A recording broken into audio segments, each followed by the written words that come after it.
My name is Chris Surprenant, and I'm an assistant professor of philosophy here at the University of New Orleans, and also the director of the Alexis de Tocqueville Project on Democratic Ideas and Institutions. One of the things that we're doing at the Tocqueville Project is we put on this Lectures on Liberty series, and so I want to thank you for attending our talk today.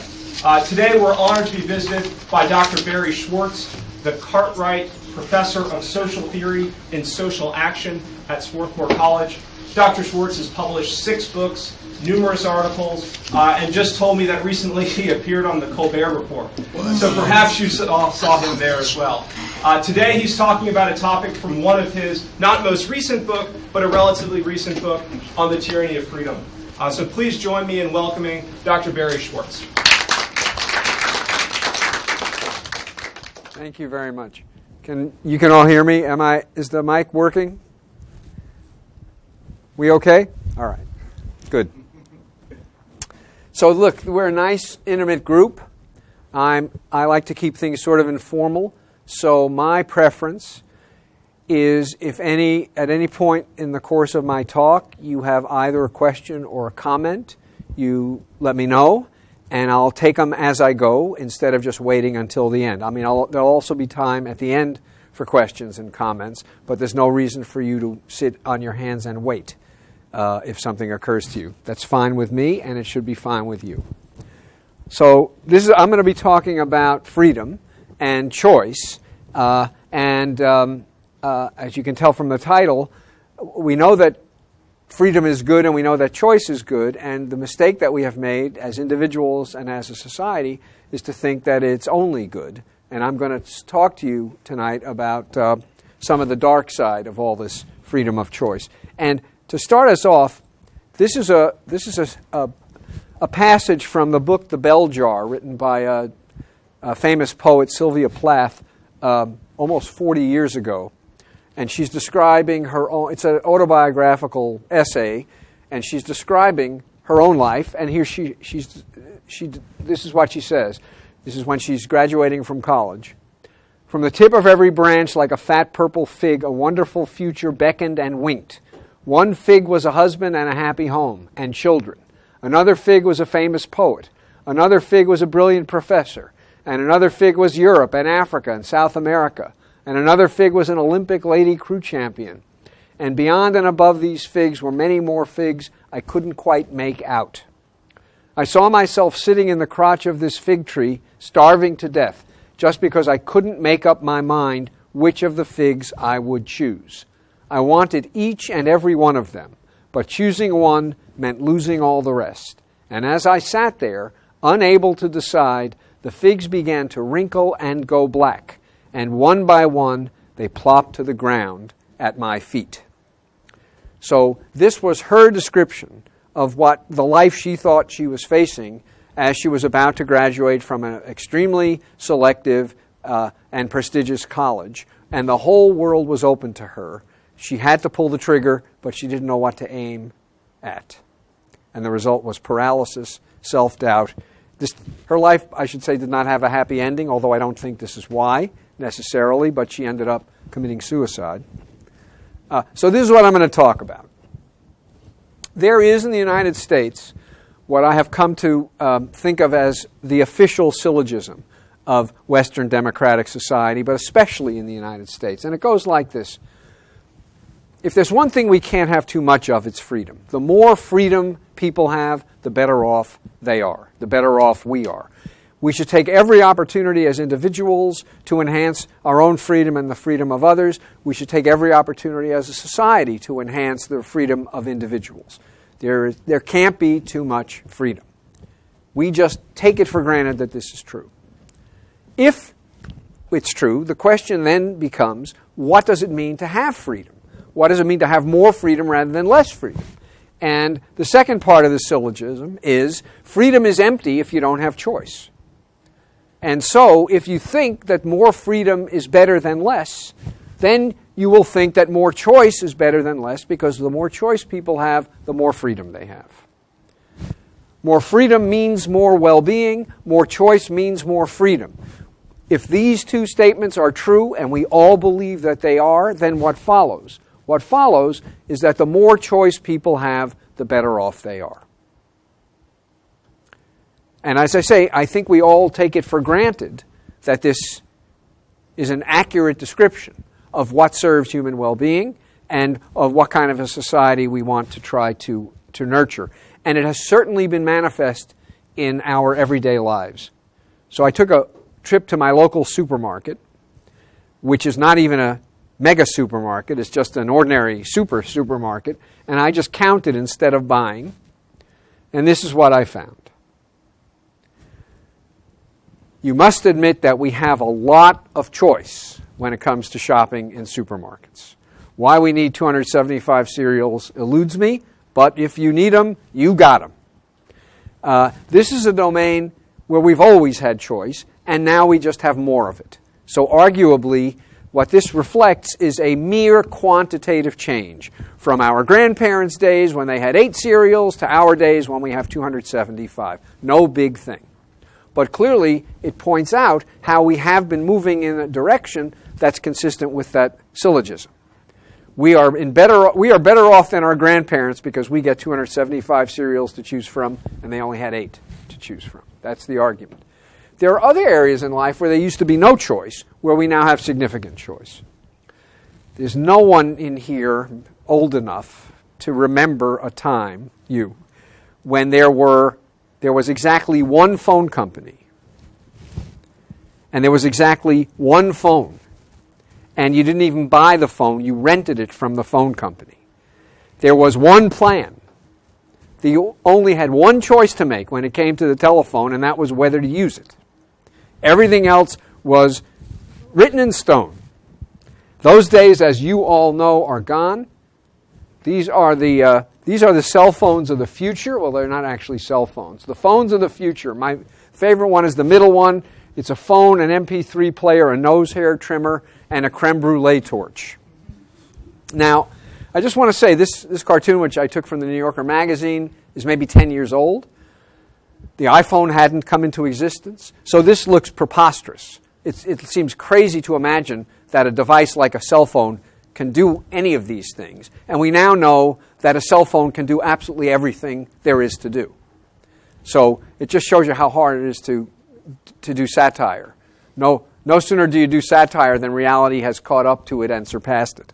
So now we have choices to make. What instrument to buy, what company to buy it from, what company to have our wireless with, what plan to choose with the company we have our wireless with. What used to be a non-decision has become a series of decisions that I suspect occupy a fair amount of your time and energy. I mean, if the world is going to be kind enough to you to give you all these options, the least you can do is figure out which one is the right one for you. So this is a new thing. And this leads some people to go to their phone store and ask this question: do you have a phone that doesn't do too much? And of course, there's only one kind of phone that you can no longer get. And that, you know what kind that is? It's a phone that's just a phone. Those don't exist anymore. Actually, there's one phone that is just a phone that exists. It's called a jitterbug. You know about the jitterbug? It's a phone. The buttons are about this big. It's what kids buy for their 80-year-old parents and grandparents who are too stupid to figure out how to use modern devices and too blind to punch small buttons. So it's just a simple phone with gigantic buttons, but you can't actually buy that in a store. You have to get it by mail because no sane person would choose a phone like that. In another domain, there used to be very little choice, and now there is an amazing amount of choice. When I went to college, basically my first 2 years were taken up doing the required courses, and pretty much everybody did the same stuff in the first 2 years.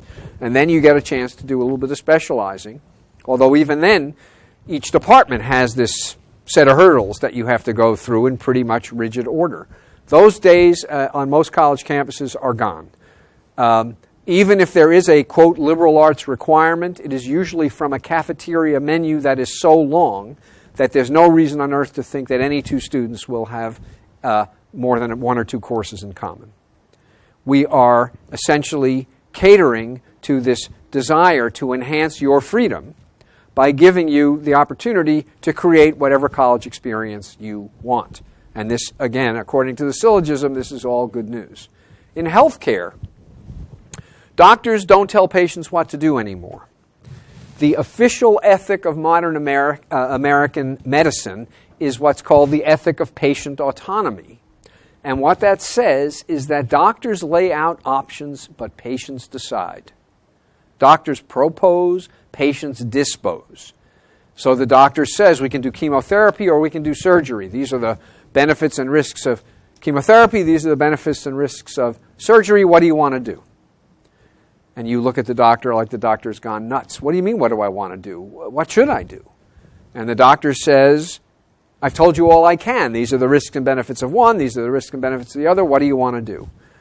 And you say, Doc, if you were me, what would you do? And the doctor says, but I'm not you.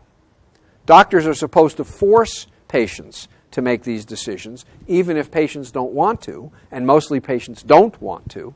And you should also know, not only are patients ignorant about the medicine, but they're also almost certainly in an extremely vulnerable state, so that even if they knew something about the medicine, it's unlikely that they'd make a good decision. Nonetheless, we have catered to the doctrine that more choice is better than less by giving people real choice when it comes to medical decisions.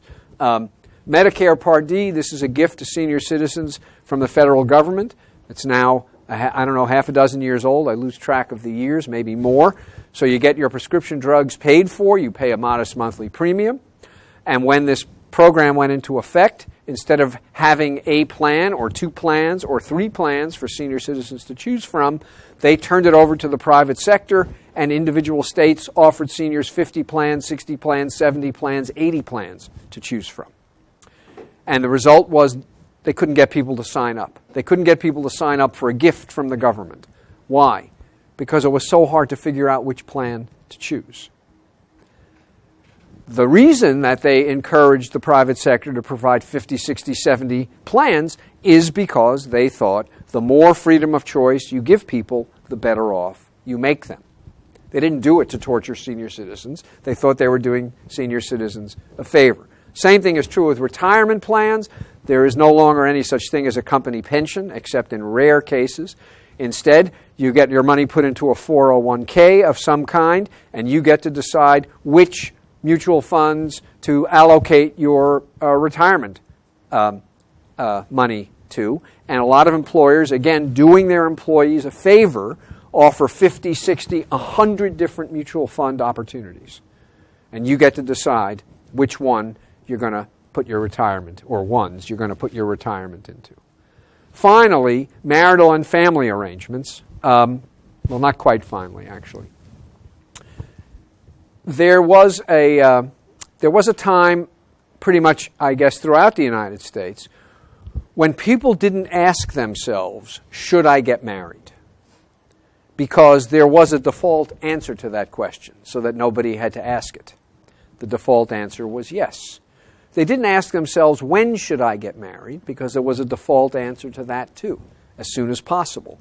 They didn't ask themselves, should I have children? Of course. They didn't ask themselves, when should I have children? As soon as possible. I mean, of course, nobody forced any of these things on you, but everybody was going down the same path. Marry early, start having a family early. And the people who didn't do that, everybody pointed at them and whispered about them because they were so weird. Well, so you had one choice to make, and that choice was who. And as near as I can tell, that's a hard choice, and people often get that one wrong. But that was the only choice you had. Now everything is on the table. Whether to, when to, sooner, later, everything is on the table. And this occupies, at least among the young people I teach, a fair amount of their time, effort, and energy trying to answer this question. What kind of intimate relationships do I want, and when do I want them? And nobody asked themselves these questions 30 or 40 years ago. Finally, we get to choose who we are as people. What I mean by that, and I'll come back to this at the end of the talk, is that we are much less slaves to our heritage than we used to be. What country we're born in, what region of the country we're born in, what religion our family practices, these things are much less determinate of who we are than they were a generation ago, 2 generations ago. We get to invent the kind of self we think we want to be. We can cast aside the traditions of place, of family, and of religion if we choose to, and more of us are choosing to all the time. That means that who you are has become a matter of choice rather than a matter of inheritance, social and cultural inheritance. This captures that idea. So, the world used to look like this. That is to say, we tended to think that some things were written in stone. Now the world looks like this. And the question is this good news or bad news? And the answer is yes. Nobody here needs to know what's good about it. We all know what's good about it. So I'm not going to spend any time talking about what's good about it because I know you know what's good about it. I'm going to talk about what's bad about it because that's the aspect of all this freedom that has been neglected or even completely ignored. So that's going to be the focus of the rest of what I have to say. When people have too many options, 2 bad things happen. One bad thing that happens is, paradoxically, instead of being liberated by all this freedom of choice, people get paralyzed. They can't, like Sylvia Plath in that opening quote, they can't figure out which path to take. They can't figure out which cereal to buy. And the first demonstration of this was a study of people buying jam in a fancy food store.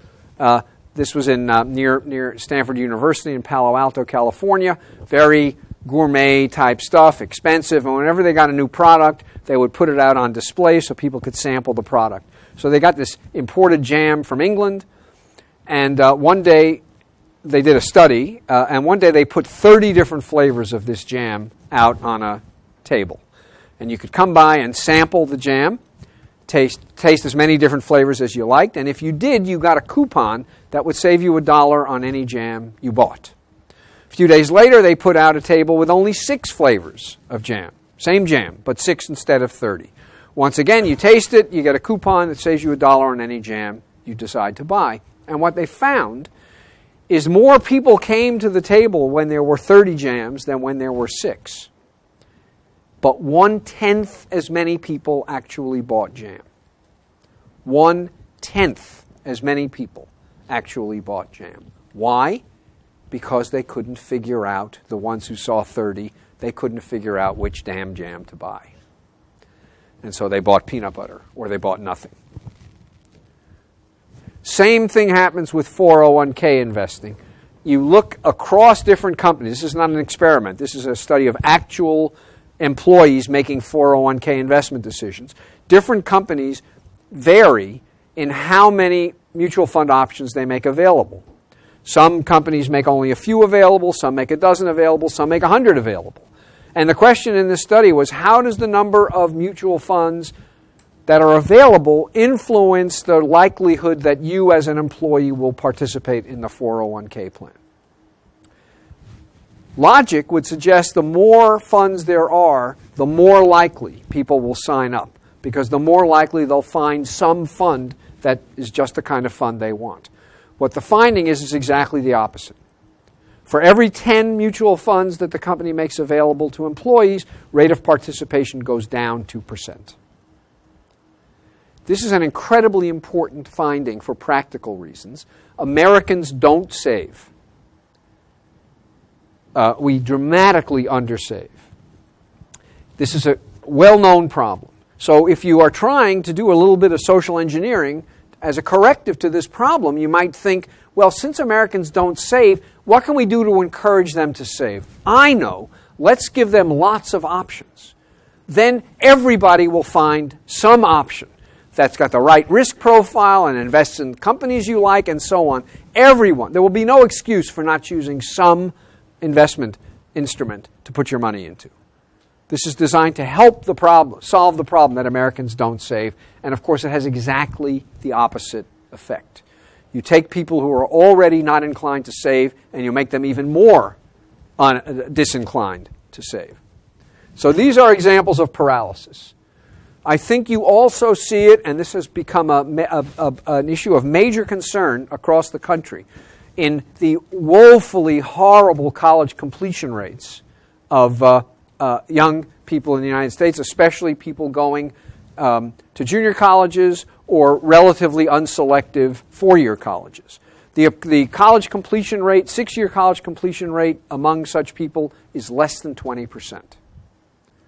And to some degree, maybe to a large degree, the obstacle that gets in the way of people completing degree programs that they start is that all these places are trying to mimic the the Ivy Leagues, and they give their students this incredible smorgasbord of opportunities, and the kids bounce around from one thing to another to another. They keep getting lots of credits, but they're not moving any closer to a degree because they don't stay focused on a particular path.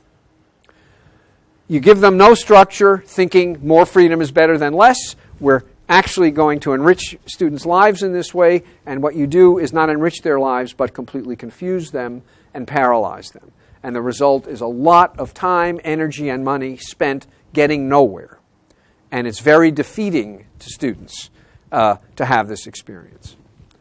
But suppose you overcome paralysis and manage to choose, and you even choose well.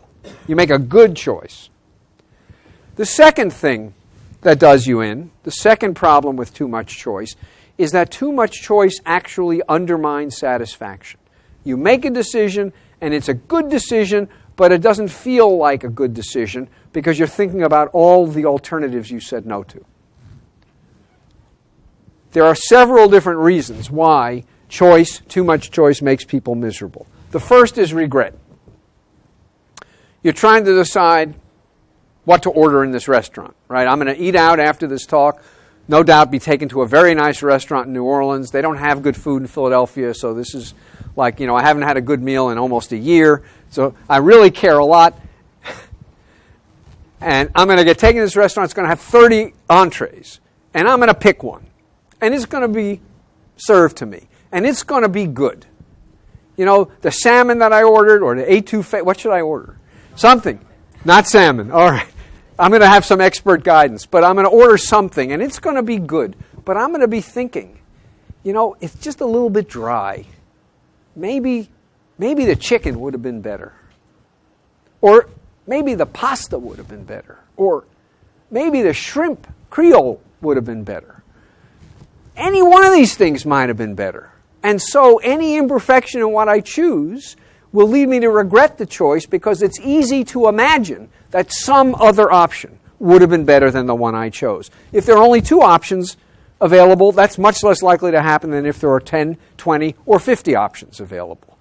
So what happens is that the amount that you regret having made this decision subtracts from the satisfaction that you get from the decision, even when it's a good decision. Anticipated regret, I think, is the main reason why people are paralyzed. There's only one way to avoid regretting a decision. Anybody know what that is? Not making it. You can't regret X if you don't do X. And so what you do is you sit on your hands hour after hour, day after day, and week after week, not deciding what career to pursue, because then you'll have no reason to regret having made whatever decision you made. So I think anticipated regret really is the engine that produces this paralysis in the face of all this freedom of choice. Second, related, is missed opportunities. It's not quite the same thing, but it's close to the same thing. Imagine that you order not the salmon, you order the shrimp, and it's delicious. And with each bite, you're convinced you made a good choice. But the fact that this was the right thing for you to order doesn't mean that the chicken wouldn't have been delicious in its own way, and the lamb wouldn't have been delicious in its own way, and the pasta wouldn't have been delicious in its own way. So, looking around you at the other people in your party and at the people at the other tables, what you see is one missed opportunity after another. Yes, this was great, and I'm not sorry I ordered it, but look at all I passed up. And again, if there are only 2 options, aside from the one you chose, you're not passing up that much. If there are 20 options, you're passing up a hell of a lot. And this this concern about missed opportunities subtracts again from the satisfaction that you get from the choice you've made. So here are a couple of examples of this. We found we really missed going to the theater and eating in nice restaurants, so we gave our kids away. Nobody tells you when you are contemplating having a family that when you do, fun ends. Right? Having kids is the death of fun. It's not quite the death of fun. It's just a long coma that fun goes into, and at some point your kids go off and go to college, and you can go back to having fun again. So there's an enormous opportunity, missed opportunity associated with having children, which is not to say it isn't a wonderful thing to have children, but it is nice once in a while to have a good time also. It's another example. I can't stop thinking about all those available parking spaces back on West 85th Street. Those of you who are not familiar with New York, this needs to be decoded. These people live in the middle of Midtown Manhattan in one of these high-rise buildings. You can't find a place to park in Midtown Manhattan. And here they are having a vacation on the beach. It's gorgeous. They have the beach to themselves. But this guy is just tortured because it's August and everyone in their neighborhood is away on vacation. He could be parking his car right in front of his building. So every day that they spend on the beach is another day with a missed opportunity to have a great parking space. If you spend your 2 weeks on the beach thinking about all these missed parking spaces, there's not much point in going to the beach. This is another example. And one more example that I know you won't, doesn't need much explanation.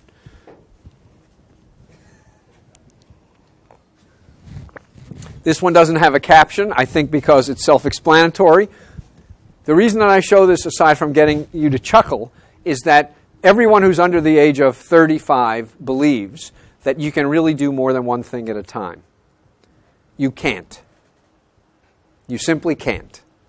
So, if you are working thinking about golf, you're not going to work very well. If you're playing golf thinking about sex, you're not going to play golf very well. And if you're having sex thinking about work, you're not going to do sex very well. Everything we do is a missed opportunity to do some other thing. And if the world of other things that's open to us is infinitely large, the number of missed opportunities sitting there in our heads as we're doing whatever it is we're doing is very, very large indeed. And the result is that whatever it is we're doing suffers, and it suffers a lot. So really, do not talk on your cell phones while you drive. I know this is a wasted breath, but I tried. The bottom line here is that everything suffers from comparison. And the more comparisons we do, because the more options we have available to compare the thing we've chosen to, the less satisfaction we get out of whatever it is we've chosen. And this is true even when we have chosen well. Yeah? Would not the inverse of this argument be with less choice you would be... If you went to a restaurant and all they had was chicken and fish, maybe you want some turkey. And because they don't have turkey, you're dissatisfied with what it is that you get from the restaurant. No. That's exactly right. And we'll see a little bit later. This is not an argument that we should reduce the amount of choice people have to zero. It is an argument that it is simply not true that more is better than less. And our job is to figure out how much is the magic amount so that almost everybody can find something, and nobody is paralyzed and overwhelmed in the way that I'm describing. So yes, absolutely. And if you have odd tastes, you're probably going to be better off in a restaurant that has 40 dishes than in one that has 10. Because the chances are pretty good if it only has 10 dishes, you're not going to be thrilled with any of them. You know, there's a guy named Chris Anderson who wrote a book called The Long Tail. Are any of you familiar with it? It's about how online retail has made it possible for relatively unpopular things, books that don't sell very much, music that doesn't sell very much, to have a life because it doesn't cost anything to keep them. So they can keep these relatively unpopular albums available to customers for indefinite periods of time. And if you were going to a brick and mortar music store, those things wouldn't be there. They'd be there for 3 days, and when they didn't sell, they'd be gone. So what Chris Anderson argues is that online retail has enabled relatively odd things that have a small clientele, to be successful. And Amazon makes a fortune cumulatively from sales of items that each individually are hardly amount to anything at all. So if you have weird tastes, you are happy that Amazon has, 5 million albums available. Because then there's a pretty good chance you're going to find one in that set of 5 million that you would never find if you just went to the music store in the mall. Except that those don't exist anymore. So you don't have that problem. So we'll come back to that a little bit later. And I think that what Sylvia Plath was writing about is the missed opportunities experienced by college graduates where the stakes are not, I didn't have the best possible dinner I could have, but rather, I didn't choose the best possible future I could have.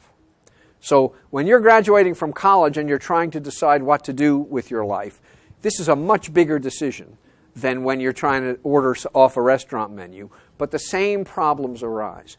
And especially at sort of selective institutions like the one where I teach, we do such a good job convincing students that they should pursue and cultivate every interest they have.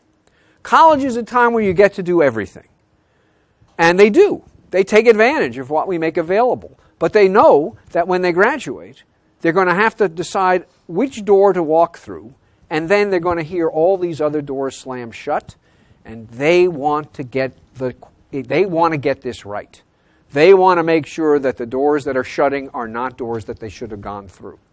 And what that produces in many, many students is an inability to pull the trigger. They spin their wheels, they bide their time, they go to work at Starbucks, hoping one morning they're going to wake up knowing what their future is supposed to be, and unable to pull the trigger until that moment of enlightenment occurs. And the result, I think, is really, really miserable, unable to move young adults who have had privileges that no one in the history of the world has ever experienced. Too many privileges that have empowered them to such a great degree that they can't decide what to do next. And I see this in my students. Not all of them. Some of them figure out what they want to do, but it's an astonishingly large number of them are just completely lost at the moment of graduation. Enough so that I don't ask graduating seniors anymore, so what are you going to do when you graduate? I don't ask that question, although I did ask that question in the car, because I know that if they know the answer to that, they've probably told me. And if they don't know the answer to that, this is the last conversation that they want to have. Okay. The next thing that all this choice does is it raises people's expectations. One of the things that research in psychology has shown us is that very few of us are able to make a judgment about how good that salmon was on some absolute scale. The question is, how good was it compared to the salmon I had last week? How good was it compared to how good I expected it to be? And the problem when people have a lot of choice is that their expectations about how good the thing they choose will turn out to be go up. I experienced this myself concretely, and my book actually begins with this example. I wear jeans all the time, and I wear them until they disintegrate because I can't stand buying new ones. And then eventually my wife says, I will no longer be seen in public with you, and then I go and buy a new pair of jeans. So this is not an experience that I look forward to. And I always buy my jeans, or used to buy my jeans at the Gap. So I went to the Gap because my wife had laid down the law, and I said, I want a pair of jeans, and I told them my size.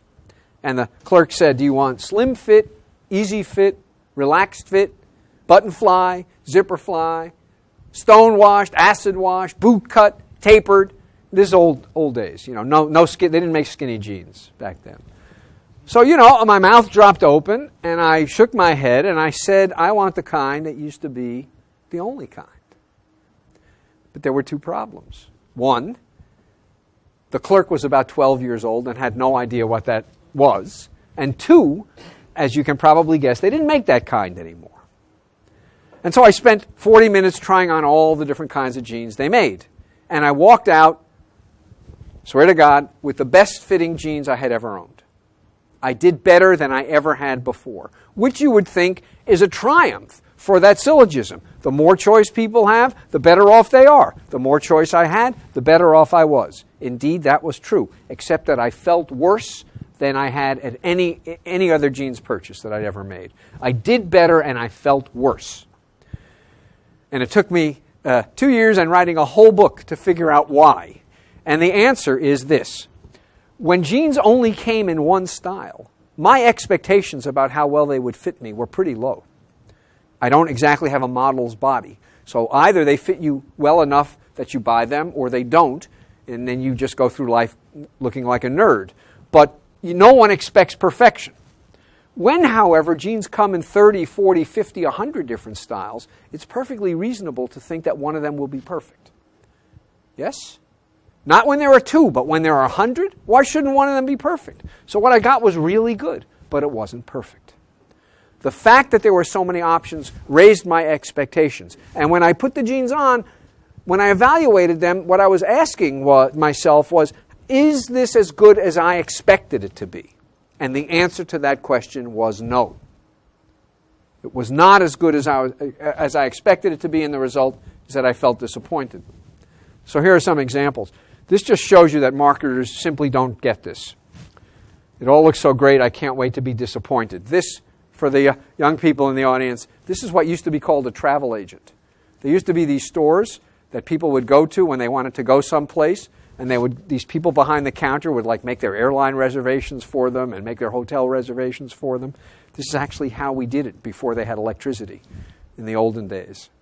So, and of course what travel agents do and what brochures do is they make you think that wherever you're going is perfect. And then you go there, and no matter how good it is, it ain't perfect, so you end up feeling like you've made a mistake. And then you don't go back. Would it be possible for you to totally exaggerate how much it'll cost and how long it will take, so we'll be pleasantly surprised at the end? My experience with building contractors is that they never, 0% of the time, overestimate the cost. And they never, 0% of the time, overestimate how long it will take for the job to be done. Jobs never come in under bid, and they never come in ahead of schedule.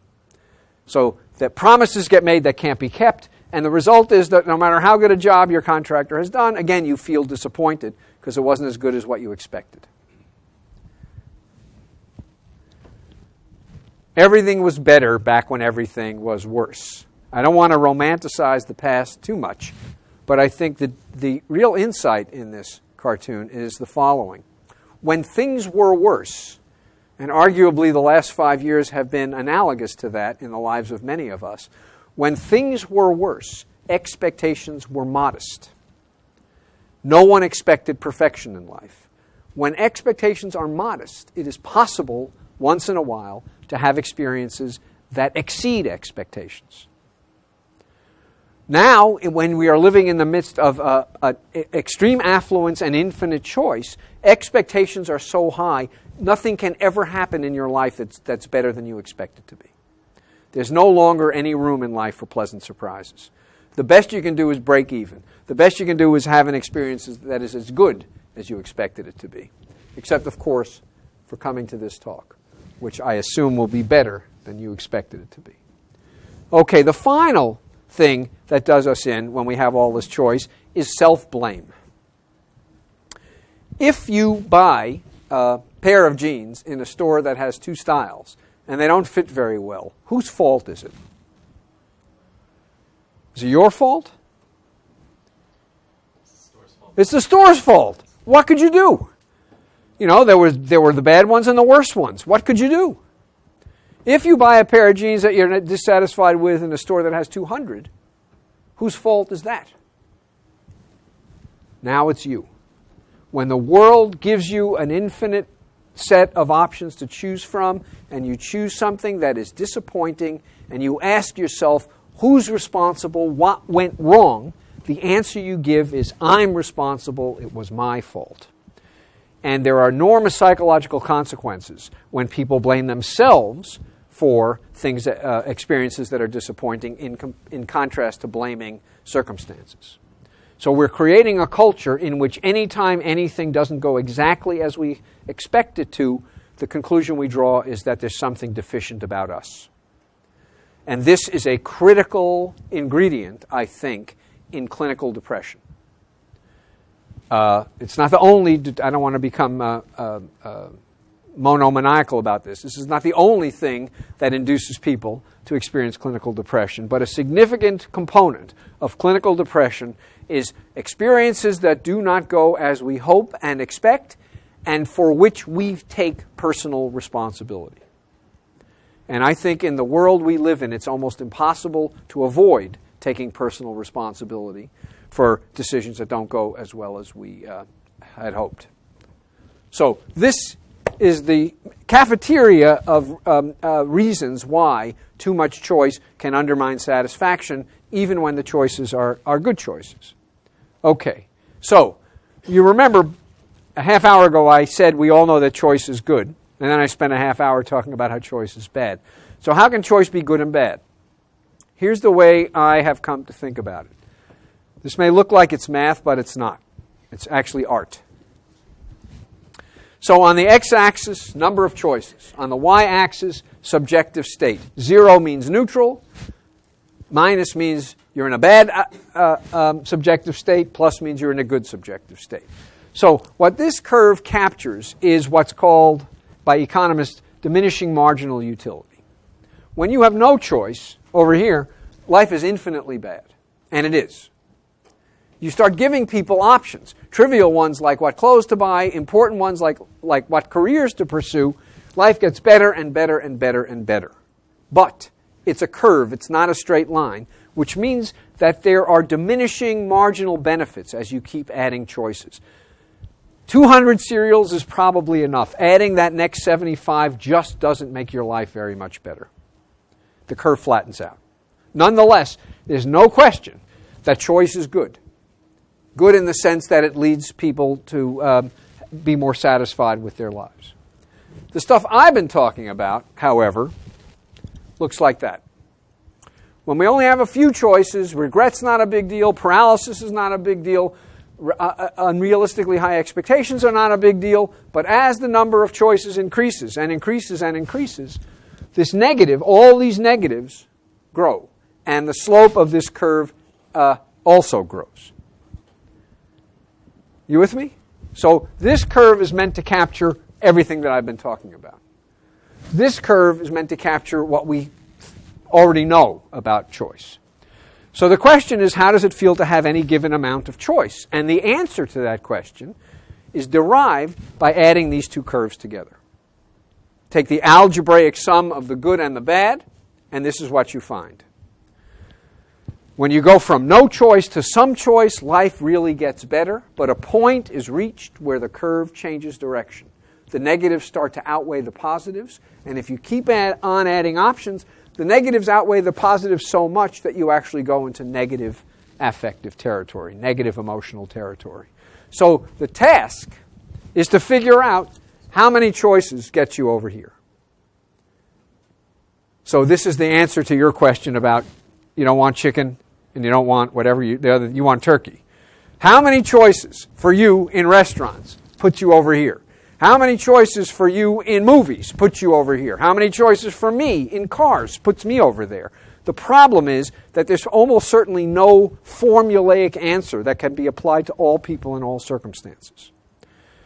It may be that we want lots of choices when it comes to buying a car, and we're happy with many fewer choices when it comes to buying cereal. But in any event, the only way to figure out where that sweet spot is, I think that's what I call it, the only way to find out where the sweet spot is by doing empirical research and discovering how many options are enough so that people can find something they're pleased with and not too many so that people end up paralyzed and dissatisfied with whatever they have chosen. This makes the task, if you're a psychologist, a lot more complicated. You actually have to do a lot more empirical investigation to figure out where the sweet spot is. Okay. I don't think there's much chance that we are going to pass a law that says groceries are not allowed to carry more than 50 kinds of cereal. What do you think? What do you think of the prospects of a legislative agenda that limits how many different options you can find in groceries, department stores, or any place else. I think that the chances of that happening are roughly zero. So what do we do, given that we have more choice than we can handle effectively, and there's no prospect of that being diminished going forward? Is there anything we can do to help people make decent decisions when they are faced with an array of choices that are almost certainly going to paralyze them? The answer is yes. There are a few things we can do, and I'm just going to talk about one because it's controversial, but I also think it's quite important. Cass Sunstein, who's a law professor, and Richard Thaler, who's an economist, wrote a paper together on what they called libertarian paternalism. Then they wrote a book that you might have heard of called Nudge. And this is their answer to the question, what do we do in a world where people are overwhelmed with choices, so most of the time they're going to do nothing? Their answer is, what you do is you organize the choice domain so that when people do nothing, they get what they want. What? When you renew your driver's license in the state of Louisiana, they ask you if you want to be an organ donor. Is that correct? I think that's true in every state in the United States. That's the source of getting volunteers to be organ donors. If you poll people in the United States, they tell you 98-point-something% of Americans approve of organ donation. What percentage of adult Americans do you think are organ donors? I'll give you a hint. It ain't 98. Anybody have any idea? More than 12. 20. Little more than 20. About 26%. So everybody thinks it's a good idea, except for a handful of people who I think have religious objections. Virtually everyone thinks it's a good idea, and a quarter of the population doesn't. Why? I know why. It's hard. I mean, think what you have to do to be an organ donor. You got to check a box. Who's got time for that? You got to sign a form. You got to figure out what cereal to buy. Who's got time to do that stuff? So, what do you do about this? Here's what you do about it.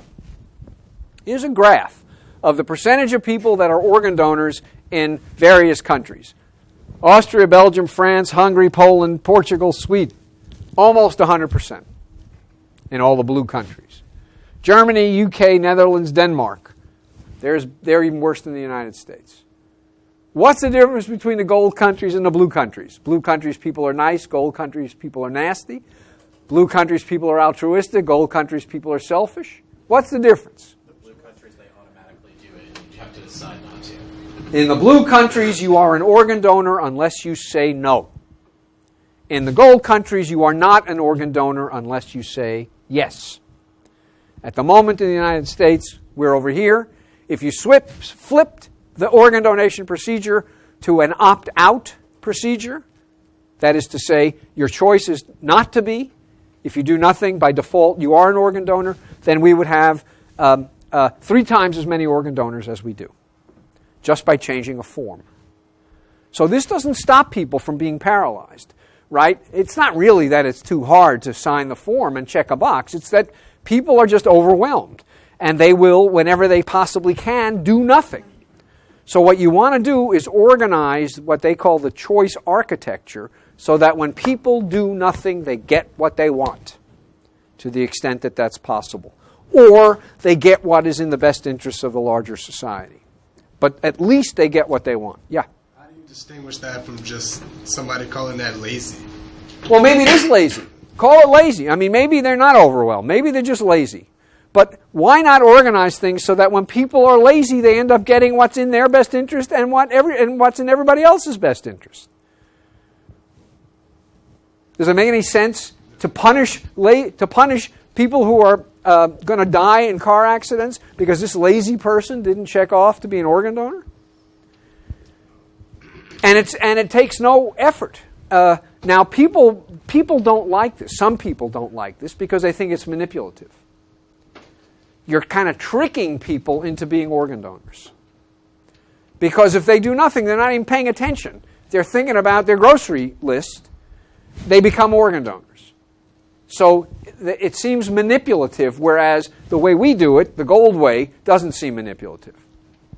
That kind of reminds me of like whenever you download a program off of the internet or something, that company will usually have a setup for when you're installing the program, and they'll have a bunch of options laid out before you, Yep. and all of them are checked. And you have to go through and uncheck the ones that you don't want. That's exactly right. Bar or something. That's exactly right.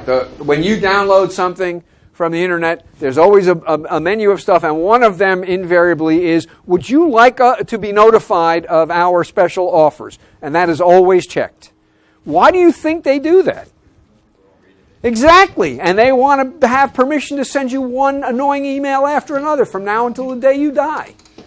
That's exactly right. The default is that you are going to be tortured by these people for the next 20 years, and you have to opt out. They're not stupid. But is it any more manipulative to do it that way than to do it the other way? Either way, they're pushing you in one direction or the other. If the default is that you're not getting emails, they're nudging you in the direction of not getting emails. If the default is that you are getting emails, they're nudging you in the direction that you are getting emails. If the default here is that you are an organ donor, then if you're inattentive, lazy, busy, distracted, you're going to be an organ donor. If the default is that you're not, you're going to be buried rather than harvested. There's no way of presenting these options that's neutral. Any way of packaging options is going to push people in one direction or the other. This is what Sunstein and Thaler argue. So why not push them in the direction that we know they want and we know society benefits from? Now, there's room for disagreement about whether you nudge people when you don't know what they want, but you do know it benefits society. So if we didn't know that everyone thought organ donation was a good idea, say, but we still know that it's good for society to have more organ donors, would you still be in favor of nudging people to be organ donors? People disagree about this. But here's a case where we do know what people want, because there are lots and lots of polls that have reliably showed us that virtually everyone is in favor of organ donation. So all we're doing is helping people get what we already have reason to believe they want. This is a small step that will overcome some of the consequences of being overwhelmed with too many options without reducing the number of options. And it's paternalistic. That is to say, Big Brother is looking out over your shoulder and taking care of you, in that the default is deliberately chosen to push you in one direction rather than another. It's libertarian in the sense that you are not compelled. You don't have to be an organ donor. You can always opt out. So this is a way to get people to do stuff without forcing them to do stuff. At least that's their argument. And it's also been done with retirement. I talked to you before about how Americans undersave. The standard procedure when you get a job is that if you want to participate in the company's 401k program, you have to sign a form that gives your employer permission to withhold a percentage of your paycheck and put it into some investment instrument. So it is an opt-in system. If you switch it to an opt-out system, you get a thing that says, as soon as you start work, 5% of your paycheck is going into a retirement plan, but if you check this box, it won't happen and it'll all come to you in pay. So all you're doing is changing what happens when you check the box. And when you do that, when you make it an opt-out system, you triple the rate of 401k participation just by changing a form. Now, again, we have good reason to believe that this is what people would want to on their own if they were operating at their best, because year by year, more and more people do sign up for the 401k plan. All you're doing is increasing the chances that they're going to do it immediately instead of 5 years too late or 10 years too late. So this is one thing that you can do. Okay, the last thing I want to talk about concerns a point I made to you earlier about how we get to choose who we are as people. And here, I think, is where the stakes are highest with all the choice that we have available to us. You know, most of the actual empirical research that's been done on choice and choice overload has been done with stuff. Jeans, all my examples, jeans, things to order in a restaurant, groceries, it's all about consumer goods. And that can be debilitating and that can be annoying, but in the grand scheme of things, it's pretty trivial. if you're a little overwhelmed when you go grocery shopping. But the same exact things apply when instead of asking what cereal should I buy, you are asking what should I do with my life? Who should I be? And I think that it is also in connection with these identity-shaping decisions that the benefits of freedom are the greatest. You know, it's no big whoop to be able to buy whatever cereal you want. It is an enormously big whoop to be able to live the kind of life you want. So the stakes when it comes to defining the self, figuring out who you are and who you're going to be, the stakes are much, much higher. The benefits of freedom go up, and the consequences of being paralyzed with too much freedom also go up. And people have had some interesting things to say about this. There's a distinguished philosopher named Charles Taylor who made the point that for most of recorded history, people have defined themselves from the outside in. What do I mean by that? I already kind of suggested it earlier. It means that who you are, the answer to the question, who am I, is derived from your nation, your region, your race, your religion, your neighborhood, your family. You are the product of all these outside influences. And that was what was expected. That was what was understood. So there was a sense in which you really had very little choice about who you were. It was an accident of your birth, who you were. Nowadays, it's very much from inside out. That is to say, there's an expectation in modern America, and I think most of Europe, that we are not slaves to these social structures that we happen to be born into. It's all about being the authentic you, discovering what matters to you, following a path that enables you to pursue what matters to you, and it doesn't matter where you came from or how you started. And you get to change your mind about what matters to you as often as you would like. So this is the modern, late 20th century, early 21st century notion of how selves get created. We are the authors of ourselves. That's the way most modern people think about it. We are not the inheritors of ourselves. And that all of a sudden means that the choices you face in defining yourself become incredibly important, incredibly consequential, determinative. And your grandparents, trust me, did not think about the questions of who am I and what am I going to be in the world in remotely the way that you all do. These were just not questions that people asked themselves 50 years ago, 75 years ago. These are questions that almost every young person asks himself nowadays. And again, there's something that's very good about that. You know, you're an artist and you're trapped in the body of an accountant. Isn't that terrible? You know, everybody in your family for the last 8 generations has been an accountant. You're stuck being an accountant, but you want to be an artist. Well, 40 years ago, you'd have been an unhappy accountant. Now you get to just give the finger to everybody in your family and become an artist. You know, and then, of course, you got to apologize for giving them the finger because they have to write you checks so that you can actually pay your rent. What can I say? There's a psychologist named Hazel Marcus who has studied the notions of the self cross-culturally. Because it turns out in East Asia, which is an area that has been studied a lot, East Asians still think about themselves much more in an outside-in way than in an inside-out way. East Asians define them, and understand, this is a gross overgeneralization. It is not true of all East Asians, but it seems much more characteristic of East Asians as a group, and mostly most of the research has actually been done with Japanese and Koreans. This is much more true of East Asians as a group than it is of Caucasian Americans as a group. The self, who you are, is defined in terms of your relations to other people.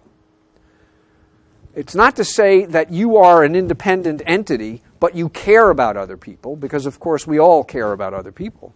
It is to say that you as a person don't end at the skin. Your parents, your grandparents, your siblings, your spouse are part of you. And so what that means is that the self is constructed a lot from the outside in. This is the way modern East Asians think about selves. It is not the way modern Westerners think about selves. And there are a million studies showing this difference. It's quite reliable. Hazel Marcus has shown that the same kind of thing seems to be true within the United States when you look at people of different social classes. And I think this is extraordinarily interesting. People of the high class, high socioeconomic status, very much are inside-out kind of people. People who are working class are much more likely to be outside-in kind of people. And what's nice about Hazel Marcus's work is that it's not about how much money you make. It's really about how much education you have. You can look at construction workers and postdocs, each of whom are making about $60,000 a year. So it isn't their income. And construction workers look one way and postdocs look another way. So if you ask a construction worker, how would you feel if your next door neighbor bought the same car you have? They say, oh, that'd be great. It'd be affirming. Tell me I made a good decision. You ask a highly educated American that question, and they say, oh, it would bum me out. Because it no longer is distinctive it's no longer about me. It's no longer unique to me. It no longer identifies me as an autonomous, self-actualizing, and unique individual. Every damn person on the block has the same car I do. What's the big deal about having a Prius when everybody has a Prius? So what's at stake with every decision you make, if you are in this highly educated class, every decision you make is a statement to the world and to yourself about who you are. And what's critical is that you be a unique person. Working class people don't feel that way. East Asians in general don't feel that way. So we think that we have, discovered the wheel, invented the wheel, by moving to this notion that the right way to think about a self is defined from the inside out. And it's quite possible that we're wrong. Because one of the consequences of the wholesale embrace of this kind of a model is people who are paralyzed into indecision and disappointed with even good decisions because they aren't doing the self thing as well as they think they could. So it's possible that we have something to learn, both from our ancestors and from the way people do it in East Asia. One last point I want to make, and then I'll wrap up. There was a literary critic some years ago named Lionel Trilling, and he wrote a very famous essay in which he made a distinction between sincerity and authenticity. Now think about this for a second. I think we tend to use these two words interchangeably. Do you think they mean the same thing? To be sincere and to be authentic? If you don't think they mean the same thing, what do you think is the difference? I must say, for years I was puzzled. Yeah? One describes like an intent, and the other describes possibly like an object, or you can't apply sincere to an object. The first describes, you said? Intent. Intent? Yeah. Which describes intent? Sincerity. Sincerity describes intent, and authenticity describes an object? Well, a characteristic that could be applied to an object. Now we're talking about you. Are you a sincere person versus are you an authentic person? Are those two same statements about you or two different statements about you?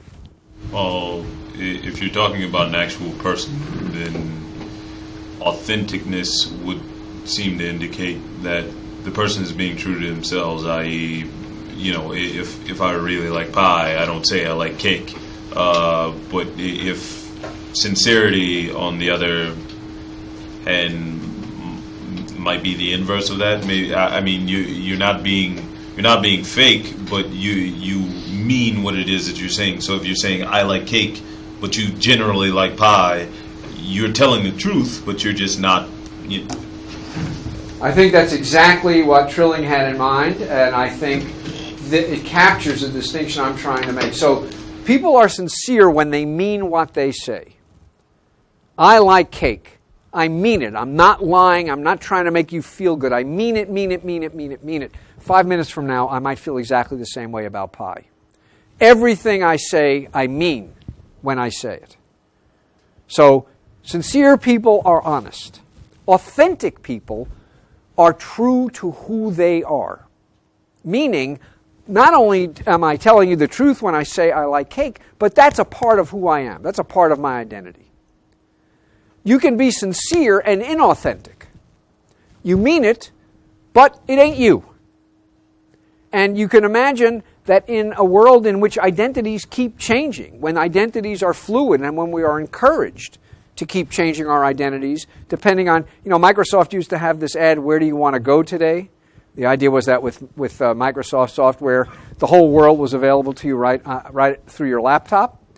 Well, here is a who do you want to be today model. And you get to be a different person all the time. And under those conditions, there's no longer a difference between sincerity and authenticity, because there is no you to be authentic to. Because there's going to be a different you, or there might be a different you in 20 minutes. So when you say to me now, I like cake, you're not just telling me the truth about what you like, you're also telling me the truth about who you are. And when tomorrow you say, I like pie, you're not just telling me the truth about what you like, you're also telling me the truth about who you are.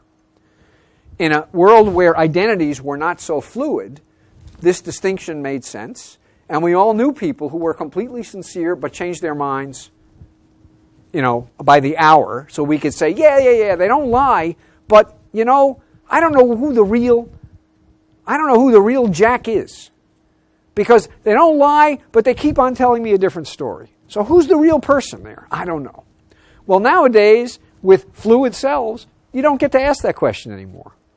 Because it's not a good thing to be a real person in that sense. Having a stable, consistent identity that limits options for you going forward, because they aren't true to who you are.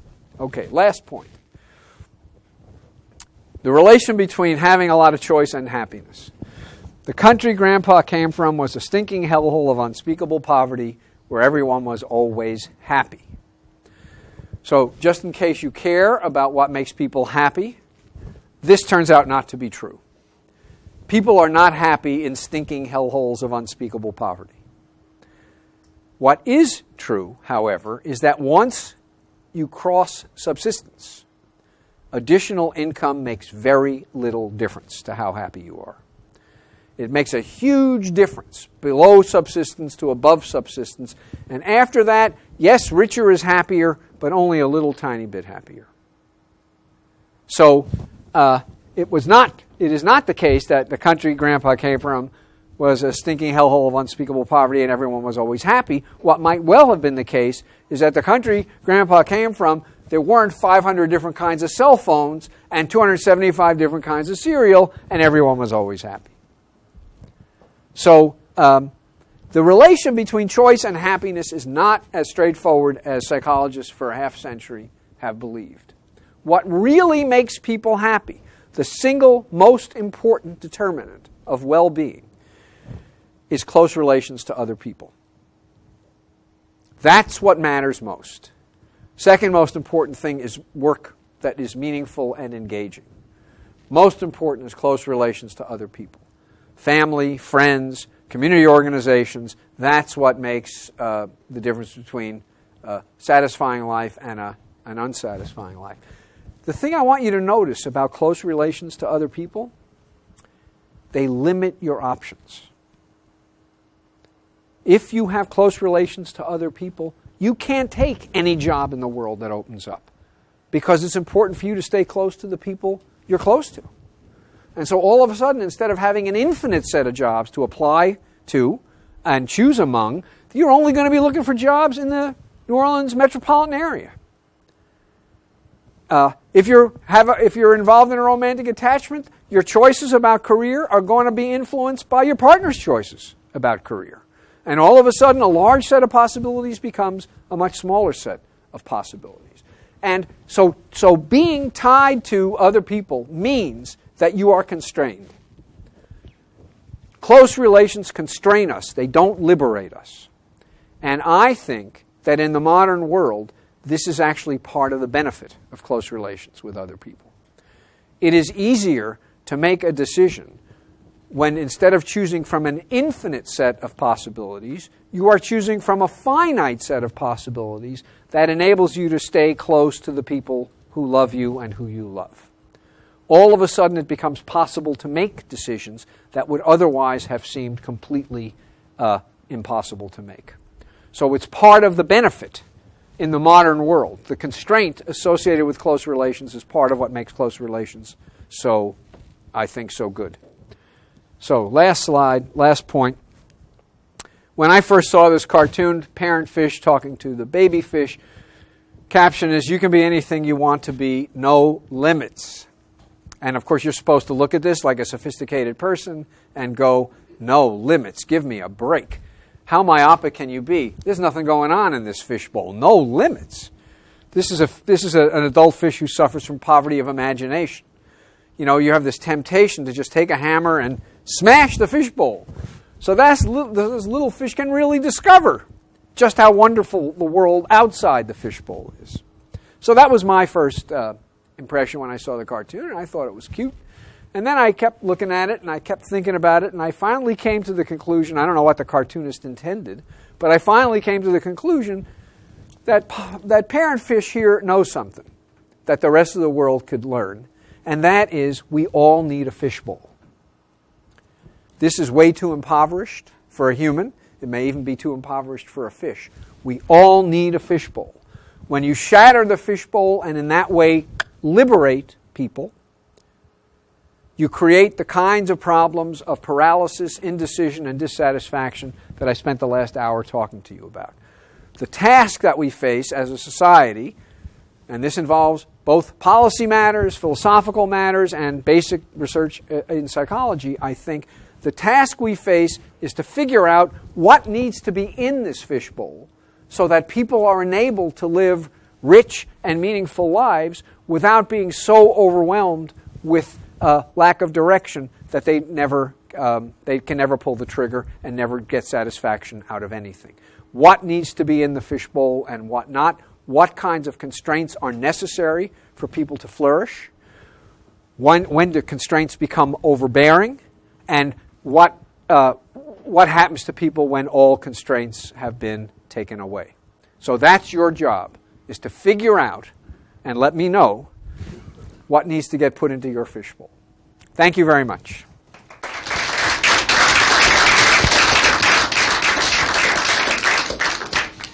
I think we have time for a couple of questions. Well, here I am.